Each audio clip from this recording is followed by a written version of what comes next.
Hello students. चलिए आज medieval India से रिलेटेड एक टॉपिक उठाते हैं सबसे पहले, और बहुत से इंपॉर्टेंट क्वेश्चन यहाँ से आपके आते हैं कम्पिटिटिव एग्जाम में, तो वो सारे के सारे हम कवर करेंगे यहाँ पे। अब दिल्ली सल्तनत के बारे में हम बात कर रहे हैं सबसे पहले, और दिल्ली सल्तनत में हमें पता है टाइम पीरियड इसका दिल्ली सल्तनत का जो टाइम पीरियड था वो 1206 से 1526 तक, जो पानीपत की लड़ाई हुई, प्रथम जो लड़ाई हुई तब तक था। बाबर ने फिर मुगल काल की स्थापना कर दी थी। तो यहाँ दिल्ली सल्तनत बहुत बड़ा है। जब आप इंपॉर्टेंट क्वेश्चन की बात करते हो ना, कि आप ये सोचो कि 30 मिनट्स में पूरा दिल्ली सल्तनत हो जाएगा, जो मेन मेन अगर सारी चीज़ें आपको निकालनी है तो बहुत टाइम लगता है। इसलिए हमने क्या कर रखा है, दिल्ली सल्तनत का जो फर्स्ट जो वंश रहा, 5 वंश हैं दिल्ली सल्तनत में, जिसमें दास वंश था, खिलजी वंश, तुगलक वंश, सैयद वंश और लोधी वंश। तो आज हमने सबसे जो पहला वंश है दास वंश, उसके बारे में हम यहाँ करेंगे भाई। और दास वंश का जो टाइम पीरियड है वो है हमारा 1206 से 1500 1206 से 1290 तक इसका टाइम पीरियड रहा है भाई। और वैसे तो गुलाम वंश में, दास वंश में बहुत से शासक हुए हैं, लेकिन उसमें मेन मेन शासक कुतुबुद्दीन ऐबक, इल्तुतमिश, रजिया सुल्ताना, बलबन, जिन्होंने कुछ महत्वपूर्ण काम किया है या जिससे रिलेटेड बहुत से क्वेश्चन हमारे आते ही आते हैं। तो यहाँ पूरा दास वंश के जो चीज़ें थी इंपॉर्टेंट, वो सारी हम कवर अप करेंगे भाई। चलिए देख लेते हैं सबसे पहले दास वंश के बारे में। तो दास वंश का अगर हम बात करें, शासकों के बारे में भी अगर हम बात करते हैं, तो दास वंश में और अन्य किन नामों से दास वंश को जाना जाता था, कई बार आपसे पूछ लिया जाता है। तो दास वंश को कई नामों से जाना, दास वंश या गुलाम वंश तो आपको एक ही बात है, दोनों में समझ में आता ही आता है। तो यहाँ दास वंश को मामलुक वंश भी कहा जाता था, इलबरी वंश भी कहा जाता था, और प्रारंभिक तुर्क भी कहा जाता था। तो दोनों तीनों जो भी नाम है दास वंश के, वो हमने सारे के सारे आपको यहाँ बताए हैं।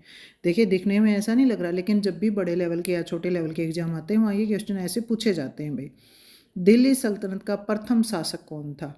तो दिल्ली सल्तनत का जो प्रथम शासक है कुतुबुद्दीन ऐबक था। 1206 में ये सत्ता प्राप्त करता है, लेकिन सुल्तान की उपाधि धारण नहीं करता। ये मोहम्मद गौरी के प्रतिनिधि के रूप में सत्ता धारण करता है। वास्तविक संस्थापक ये नहीं है, दिल्ली सल्तनत का प्रथम शासक ये है, और दास वंश का संस्थापक ये है भाई।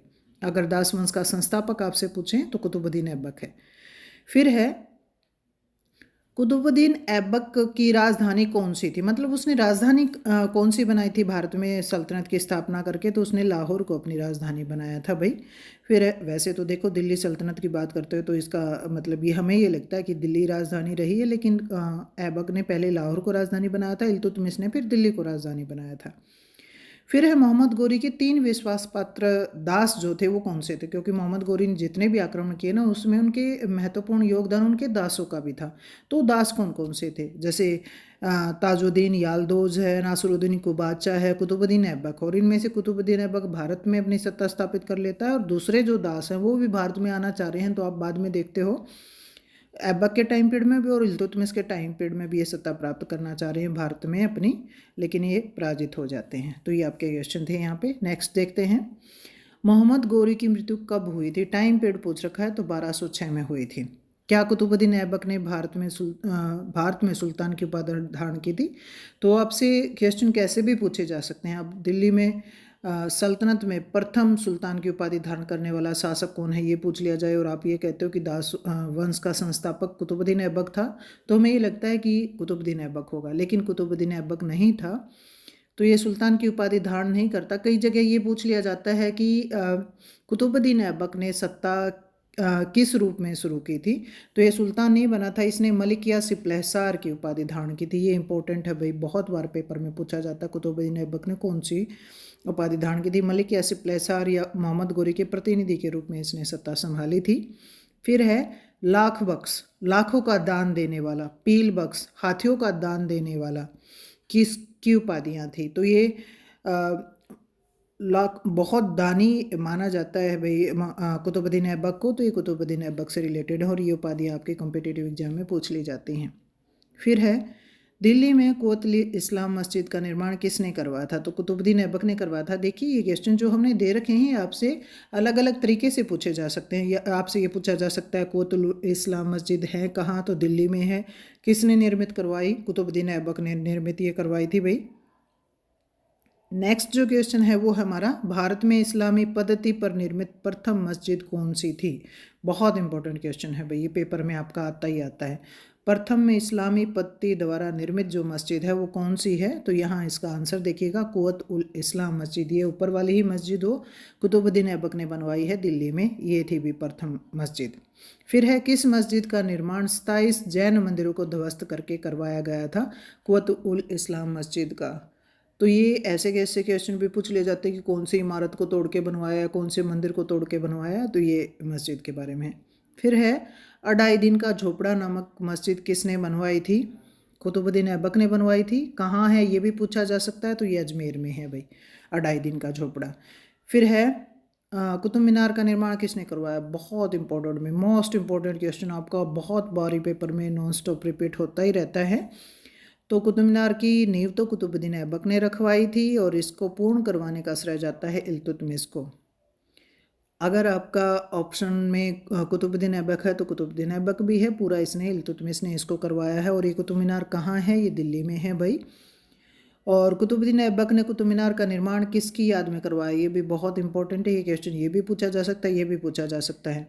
तो सूफी संत ख्वाजा कुतुबुद्दीन बख्तियार काकी की याद में ये बनवाई गई है भाई कुतुब मीनार। ठीक है, तो कुतुब मीनार कहाँ है, किसने बनवाई, किसने पूर्ण करवाई, ये क्वेश्चन आपसे पूछे जाते हैं।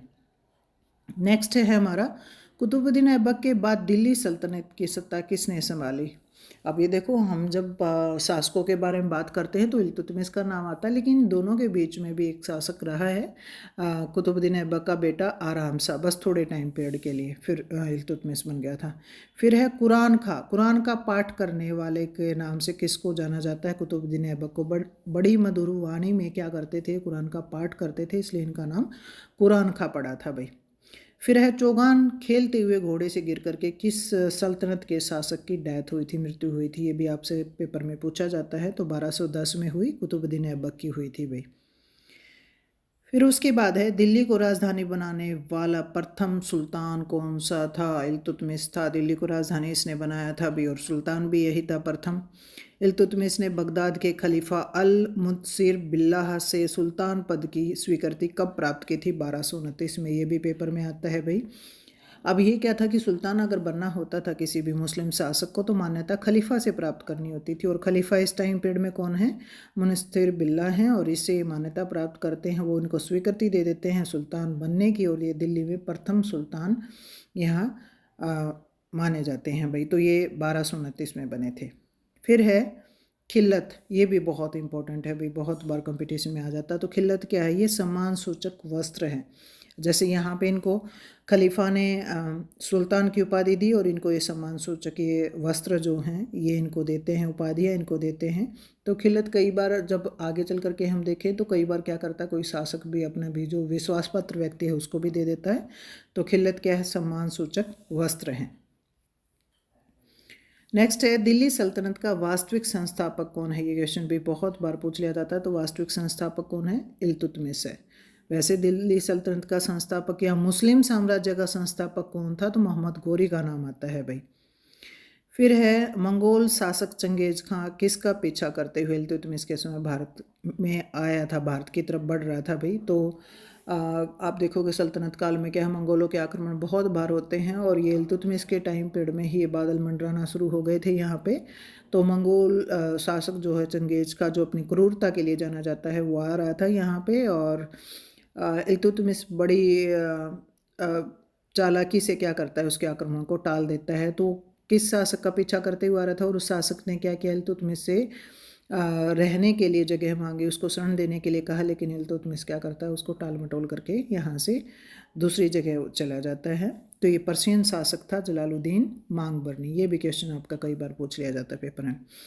चालीसा दल या तुर्कान चहलगानी दल का गठन किसने किया था, मोस्ट इंपॉर्टेंट क्वेश्चन अभी बहुत बार पूछा जाता है, चालीसा दल तुर्कान चहलगानी। तो ये 40 व्यक्तियों का एक दल उसने दरबार में गठित किया था इल्तुतमिश ने, जो उसके क्या है, शासन की देखरेख करेंगे, उसकी सहायता करेंगे। फिर है, इक्तादारी प्रथा की शुरुआत किसने की थी, ये भी इंपॉर्टेंट है भाई, इल्तुतमिश ने की थी। इक्तादारी का अर्थ क्या है, इक्ता अरबी भाषा का शब्द है जिसका अर्थ है भूमि। इक्ता का आधार क्या है, मतलब यहाँ पे क्या था, भूराजस्व के लिए भूमि का टुकड़ा दे दिया गया सैनिकों को, अमीर व्यक्तियों को, जो भी कुलीन वर्ग था उसको। और बाद में क्या है, प्रांत के लिए भी एकता शब्द का प्रयोग होना शुरू हो गया था। तो ये आप मेडिवल इंडिया जब पढ़ते हो तो इक्तादारी, मनसबदारी, इजारेदारी, जागीरदारी, ये शब्द आपको सुनने को मिलते ही मिलते हैं। नेक्स्ट है चांदी का टका और तांबे का जीतल। ये देखो दोनों अलग अलग भी पूछे जा सकते हैं आपसे, और यहाँ वैसे भी। तो ये दोनों सिक्के किसने जारी किए थे? इल्तुतमिश ने। और कई बार आपसे ये पूछा जाता है कि ये कौन सी धातु के बने थे, तो टका कौन सी धातु का था? चांदी का था। और तब जो जीतल है वो कौन सी धातु का था? तांबे का था भाई। फिर है सुल्तानगढ़ी का मकबरा। ये पेपर में आया हुआ है भाई, ये दोनों को अलग अलग भी आ जाते हैं, इकट्ठा भी पूछे जाते हैं। इल्तुतमिश ने ये सिक्के बनाए थे भाई अपने टाइम पीरियड में। सुल्तानगढ़ी का मकबरा कब और किसने बनवाया था? तो सुल्तानगढ़ी का मकबरा इल्तुतमिश ने अपने बेटे, जो इनके जीवन काल में उसकी डेथ हो गई थी, योग्य इनका बेटा था नासिरुद्दीन महमूद, उसकी कब्र पर इन्होंने सुल्तानगढ़ी का मकबरा बनवाया था। 1231 में बनवाया था भाई। ये इंपॉर्टेंट है, ये भी आपसे पूछ लिया जाता है। भारत में प्रथम मकबरा निर्मित करने का श्रेय किसको जाता है? पहला मकबरा किसने बनाया? इल्तुतमिश ने बनवाया। होजे शमसी या शमसी ईदगाह का निर्माण किसने करवाया था? इल्तुतमिश ने करवाया था।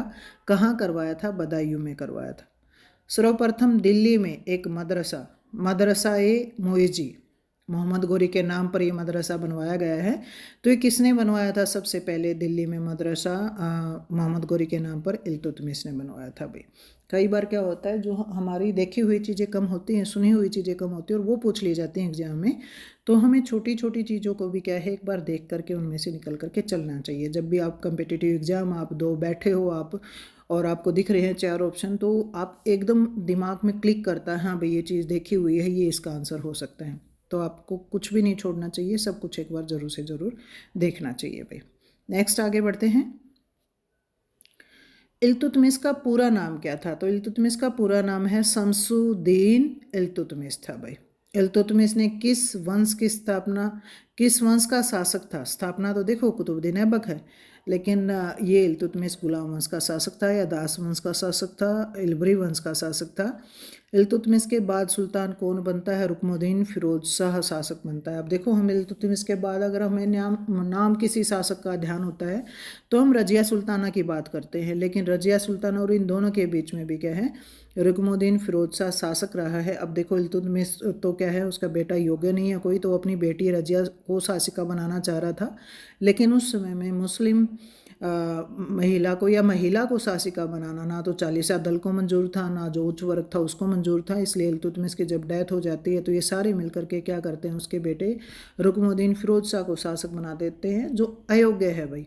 हर जगह विद्रोह और ये सारी चीज़ें चल पड़ती हैं, और उसका फ़ायदा बाद में रजिया सुल्ताना उठाती है, और वो खुद क्या है, जनता के समक्ष खड़ी होती है, और जनता उसको शासिका बना देती है भाई। फिर आपका क्वेश्चन है, कौन लाल वस्त्र न्याय की मांग का प्रतीक पहनकर दिल्ली की जनता के सामने, जो सामूहिक नमाज पढ़ रही थी भाई शुक्रवार के दिन, उनके सामने जाकर के खड़ी होती है, और उसको क्या है, शासक बनने की अपील करती है? तो यहाँ रजिया सुल्ताना है भाई। रजिया सुल्ताना को पता है कि लाल वस्त्र पहन करके कोई जनता के समक्ष जाएगा तो जनता क्या है, उसकी जो भी मांग होती है उसको मानती है, उसको सुनती है। तो सामूहिक नमाज चल रही थी, शुक्रवार का दिन था, और रजिया क्या करती है, जनता के समक्ष जाती है लाल कपड़े पहन करके। और उस टाइम पीरियड में रुकनुद्दीन फिरोज शाह का शासन चल रहा, हर जगह अत्याचार है, विद्रोह है, तो जनता भी दुखी थी। तो वो रजिया की क्या है, बात मान लेती है, उसकी स्वीकृति से शासिका उसको बना देते हैं। तो ये रजिया सुल्ताना थी, इल्तुतमिश की बेटी भाई। ये भी कई बार क्वेश्चन आपका पूछ लिया जाता है।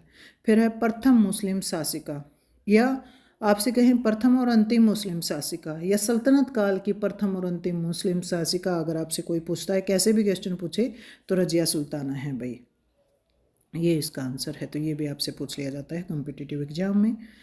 नेक्स्ट है हमारा, रजिया सुल्ताना ने कब से कब तक शासन किया था? टाइम पीरियड पूछ रखा है रजिया सुल्ताना का, और ये कई बार क्या होता है, आपसे टाइम पीरियड पूछे जाते हैं भाई। तो रजिया सुल्ताना का टाइम पीरियड हमारा क्या है, 1236 से 1240 ईस्वी तक। दिल्ली की जनता ने पहली बार निर्णय लेकर के किसको सुल्तान चुना था? ये भी अगर जनता ने अपनी सर्वसहमति, जैसे आजकल जनमत संग्रह पर या क्या है चुनाव होते हैं, फिर जनता के हिसाब से बहुमत जिसको प्राप्त होता है और उसमें से नेता चुना जाता है, तो ऐसे ही उस टाइम पीरियड में जनता के निर्णय से किसको सुल्तान बनाया गया था? तो रजिया सुल्ताना थी भाई। ठीक है, ये पेपर में ये भी एक आध बार आपका आया हुआ है अभी। फिर है रजिया सुल्ताना किस अधिकारी के प्रति विशेष स्नेह रखती थी? मतलब एक अधिकारी है जिसके साथ वो हमेशा रहती है, उससे स्नेह रखती है, तो इसलिए अन्य जो तुर्क हैं वो उससे घृणा करना शुरू कर देते हैं। वो पुरुषों की तरह वस्त्र पहन करके जनता के समक्ष जाती है, दरबार में बैठती है, सिंहासन पर बैठती है, घोड़े पर चढ़ती है। तो उसको देख करके क्या है, जो उस टाइम पीरियड में दरबार में चालीसा दल है या अन्य अमीर वर्ग है, वो उसे शत्रु हो जाते हैं और लास्ट में देखते हैं कि वो सत्ता परिवर्तन करने के लिए आगे भी आते हैं भाई। तो ये जलालुद्दीन याकूद है जिसके प्रति ये विशेष स्नेह रखती थी। इसको अमीर आखुर अस्तबल का प्रमुख ये बना देती है भाई। ये क्वेश्चन भी आपका पूछा जाता है। फिर है रजिया सुल्ताना के समय बठिंडा। ये बठिंडा की जगह अगर ताबर हिंद भी आए तो भाई एक ही बात है। ताबर हिंद का गवर्नर कौन था या सूबेदार कौन था? तो ताबर हिंद है ये।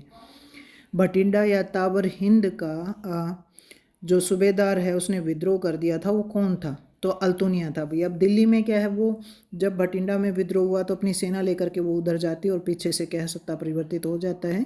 चालीसा दल मिल करके उसके भाई को सत्ता सौंप देते हैं। तो ये अल्तुनिया था भी जिसने विद्रोह किया था। अब अल्तुनिया ने रजिया सुल्ताना को पराजित करके कहाँ, अब यहाँ क्या होता है, वो सेना लेकर के पंजाब में जब पहुँचती है तो ये अल्तुनिया उनको पराजित कर देता है। बठिंडा के किले में इसको कैद कर दिया जाता है और यहाँ फिर वो अपनी राजनीतिक कूटनीति यहाँ दिखाती है और उसमें क्या करती है, अल्तुनिया के साथ विवाह कर लेती है और दोनों मिलकर के सेना लेकर के जाते हैं दिल्ली में फिर से सत्ता प्राप्त करने के लिए। लेकिन ये पहुँच नहीं पाती है। रास्ते में हरियाणा में ही क्या होता है, जब ये अल्तुनिया और ये दोनों विश्राम कर रहे होते एक पेड़ के नीचे तो डाकू हमला करते हैं, उनकी हत्या कर देते हैं।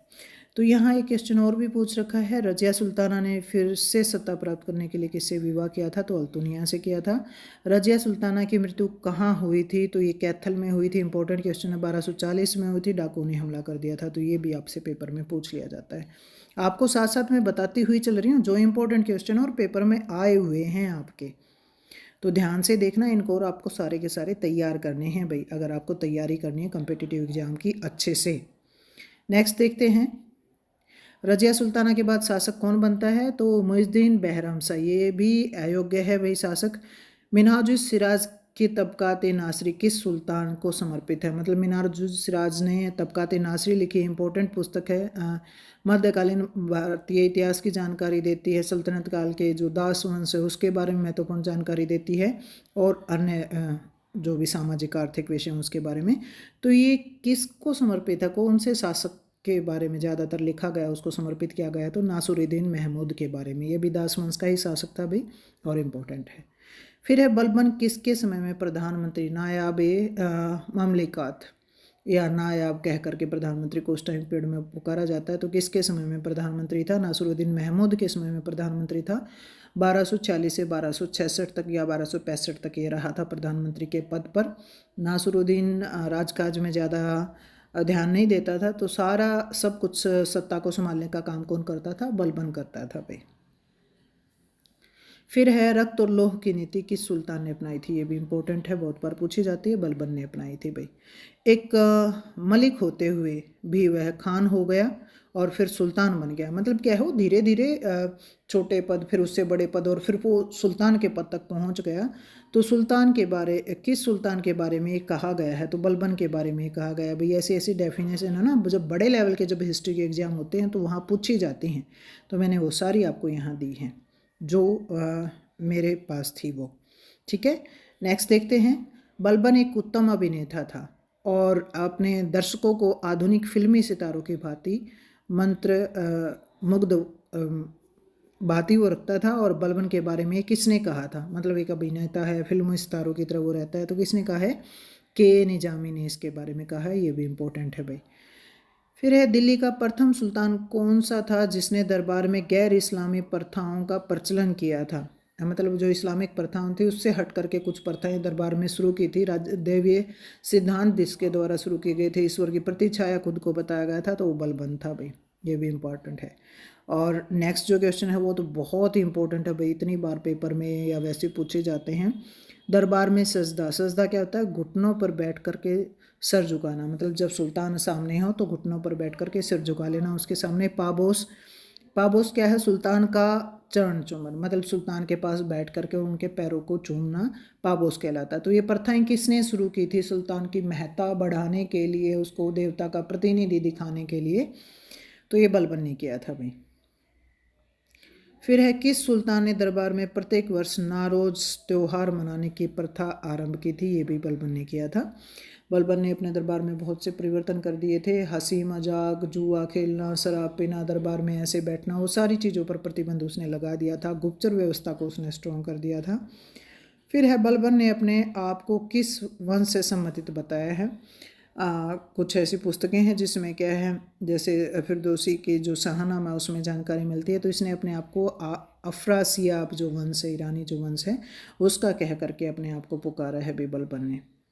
फिर है, चालीसा दल का अंत किसने किया? चालीसा दल का दमन किसने किया था? बलबन ने किया था। ये भी पेपर में आता है, भी इंपॉर्टेंट है। चालीसा दल की स्थापना इल्तुतमिश ने की थी। खत्म किसने किया था? बलबन ने किया था।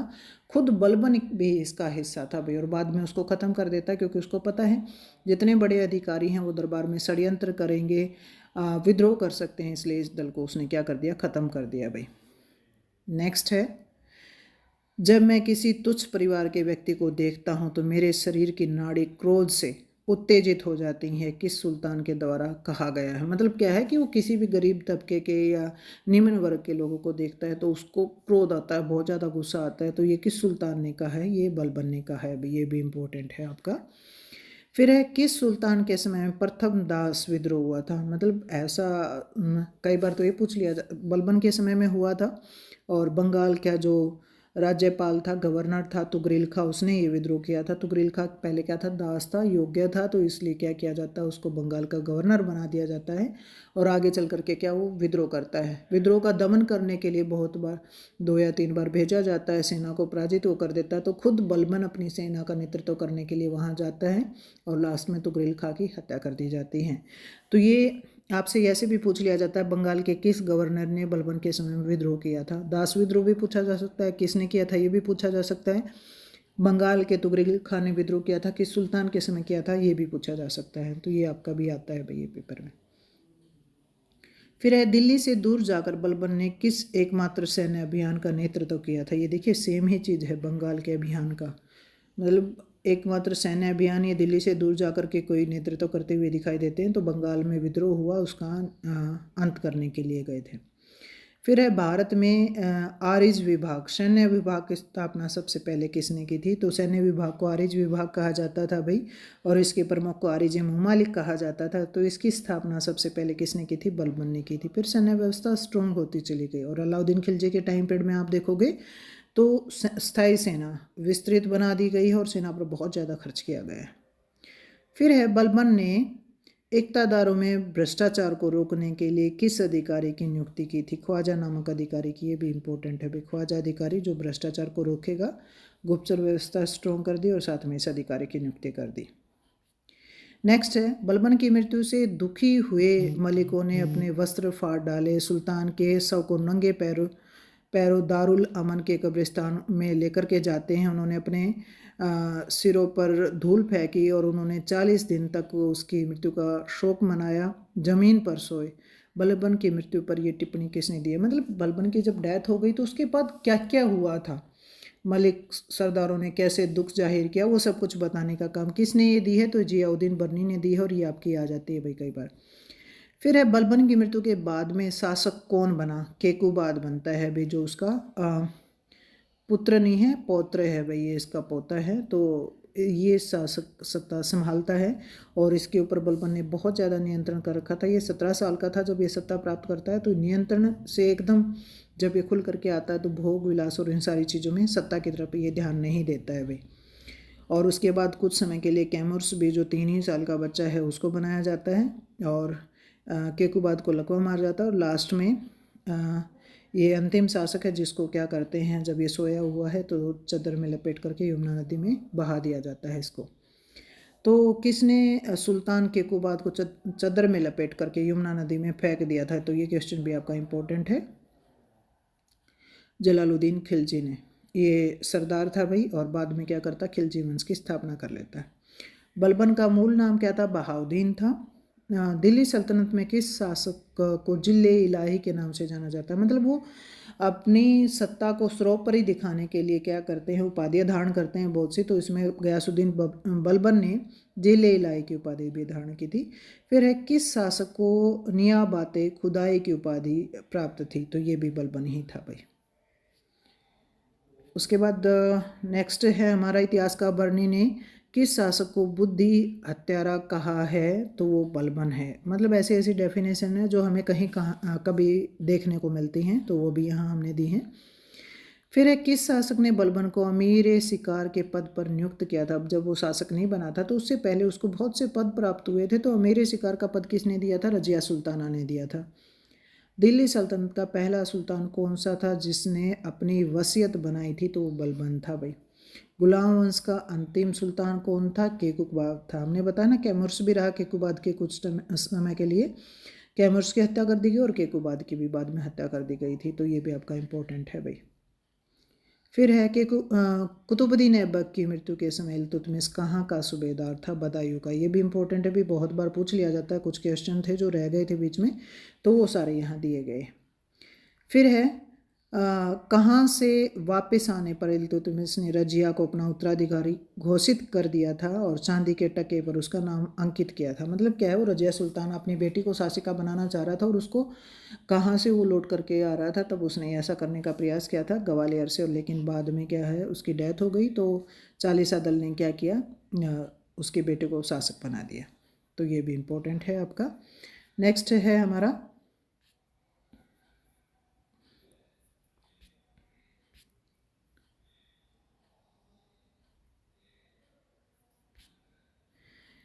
यदि रजिया स्त्री ना होती तो उसका नाम भारत के महान मुस्लिम शासकों में लिया जाता। ये किसने कहा था? ये भी इम्पोर्टेंट है भाई, बहुत बार आता है। तो ये एल्फिस्टन ने, इम्पोर्टेंट है, पेपर में आता है। सुल्तान पृथ्वी पर ईस्वी का प्रतिनिधि है और उसका स्थान केवल पैगंबर के पश्चात है। ये कौन सा शासक कहता था? मतलब अपने आप को पैगंबर के बाद जो मानता है, देवी राज्य उत्पत्ति का सिद्धांत को जो अपनाता है, वो बलबन था भी। ये भी इम्पोर्टेंट है। बलबन मंगोलों का मुकाबला करने के लिए कौन सा सैन्य विभाग स्थापित करता है? दीवान अर्ज। ये हमने थोड़ी देर पहले भी आपको बताया, तो पेपर में आता है। फिर है, उत्तर पश्चिमी सीमाओं पर मंगोलों के आक्रमणों का सामना करते हुए बलबन का कौन सा बेटा मारा गया था? शहजादा मोहम्मद बई। और बलबन इससे बहुत ज़्यादा दुखी भी होता है और उसको अलग अलग उपाधियाँ भी देता है भी। फिर है, भारत का तूती ये हिंद, भारत का तोता किसको कहा जाता है? ये भी पेपर में आता है, भी इम्पोर्टेंट है। अमीर खुसरो को। दास वंश में बलबन के टाइम पीरियड में या उसके बाद में आपको बहुत सी इसकी पुस्तकें वगैरह देखने को मिलेंगी। तो भारत का तोता किसको कहा जाता है? अमीर खुसरो को। नेक्स्ट है हमारा, प्रसिद्ध कवि अमीर खुसरो तथा अमीर हसन ने अपना साहित्यिक जीवन किसके समय में शुरू किया था? मतलब इन्होंने अपना जीवन शुरू किया है लिखना वगैरह, तो वो किस टाइम पीरियड में? तो ये शहजादा मोहम्मद के टाइम पीरियड में, बलबन के बेटे के टाइम पीरियड में। वास्तविकता क्या है कि बलबन के समय में ही उन्होंने ये सारी चीज़ें शुरू कर दी थी। फिर है, गुलाम वंश का शासक कौन सा था जो कुरान की नकल करके बेचता था और टोपी सीकर अपना खर्च चलाता था? भी ये भी इंपॉर्टेंट है, ऐसे ऐसे क्वेश्चन पूछ लिए जाते हैं। तो वो नासिरुद्दीन महमूद था। मतलब जिसके टाइम पीरियड में क्या है, बलबन ने सारी सत्ता पर एक तरीके से नियंत्रण कर लिया था और सब कुछ वही देखता था। और बलबन ने अपनी बेटी का विवाह भी इसके साथ कर रखा था। तो हमारे दास वंश के जितने क्वेश्चन थे वो सारे आपको यहाँ दे दिए हैं भाई, अच्छे से इनको याद कर लेना। जितने इम्पोर्टेंट है, वैसे ज़्यादातर सारे ही के सारे ही आपके इम्पोर्टेंट हैं, वो सारे मैंने यहाँ बता दिए हैं। उसके बाद आगे देखते हैं, दूसरे जितने भी सल्तनत काल के वंश हैं उनको करने का हम प्रयास करेंगे। तो इसको अच्छे से देख लेना, पढ़ लेना, याद कर लेना, कोई दिक्कत आए तो बता देना। ओके भाई, थैंक यू।